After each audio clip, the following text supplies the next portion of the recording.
parties, but within the larger Azimio coalition. Let me come to Dr. Green here and ask you, yes, you as a party leader and seeing all this eventuality that is playing out in Parliament, people holding brief for, the other coalition, going, to have meetings in spite of what the party position has been, especially on the issue of deeming. How would you react if a member of GTAP went there and, of course, is seen to be propagating, as we've heard from one of the legislators, the agenda of the other coalition? Values is what must be sold from the word go. The moment you fail to stand on your values, the moment you fail to stand on your manifesto, the moment you as a leader fail to show leadership at its best, then you are leading your team in the wrong direction. When it was time for elections, last elections, I had an option of joining whichever party or whichever part of the coalitions. And we went ahead at the National Delegates Conference. And the delegates said, we are a party that believes in our manifesto.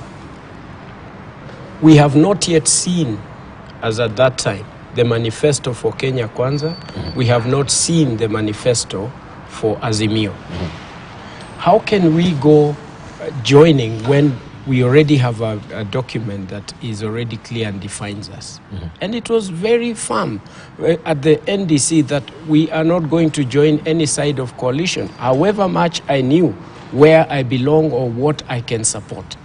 And soon after the election and soon after the process, when the parties, now the coalitions presented their manifestos, it was very clear. Mm-hmm. The team, again, as the NDC, looked at both and said, okay, it looks like our agenda is very clear on one side. And we wrote a letter. The position, my position on this is known in the public, mm-hmm. which side that the institution that I stand for is. And we went full force because we believe that this is where it tipped the scale. We did not wake up. Mm-hmm. I have never woken up and said, we are going this direction as the political party. It may be a small party, but with all the values that are required as human beings to be able to deal with. Mm-hmm. And therefore, when you lose that, when you wake up and find that the political party leader has already taken direction and sides, you have a big problem, because then you did not consult. There was no guidance. There was no direction. That is, you cannot start calling for people to follow you when you already have taken a side without consulting them. The spirit of consultation. And far beyond that, Debal, I cannot agree anymore with the team here. What Doka said, what Mheshimiwa has said, and what Churchill Suba has said.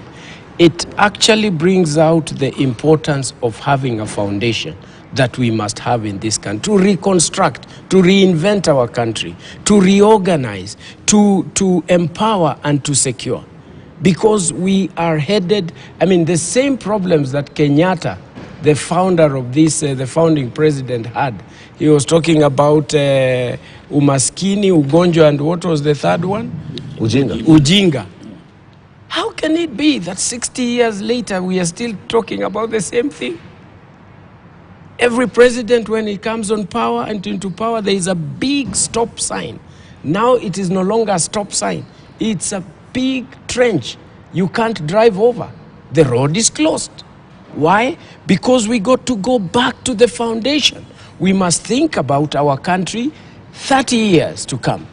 And I tend to think sometimes it needs a president who is ready not to come back for the next, after treating. We need a Mandela situation.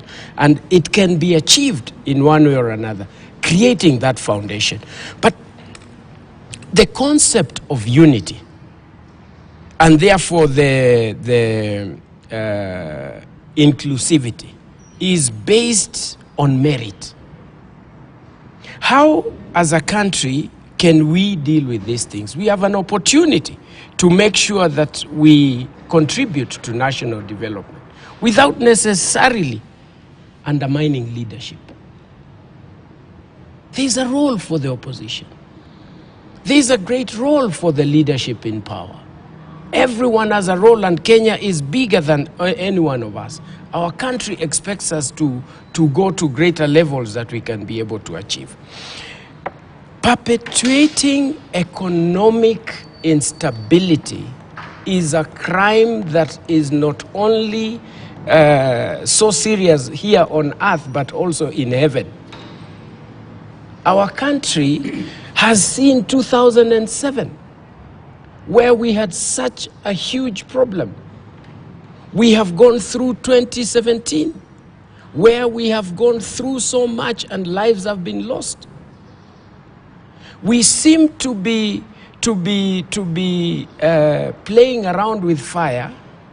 We seem to be tempting fate by trying it again. We leave it there, 2017, we find that it was okay, now we want to try it again. You can't keep tempting fate. This country is more important. This country has got so many resources. This is a country that has got a future that is mind-boggling. I see an opportunity that is so unique for the president to actually now ensure what he has always talked about, and we must support him to make sure that the role of the opposition is actualized in the way that he has always talked about. We need to speak in one language so that we can have the leader of opposition in power. We are not just talking about Raila. Everybody has an opportunity for us to make sure. I mean, it's a rainy season right now. Who is concerned about this? Food production does not come because of rain. Food production happens because of water. When are we going to talk about water harvesting in our country? When are we going to guide people to make sure that they can change the situation that they are in? The economic empowerment that we need in this country is a practical approach, not just talk. Thank you. Thank you. Thank you, Dr. Green. Let me come to Kirwa here.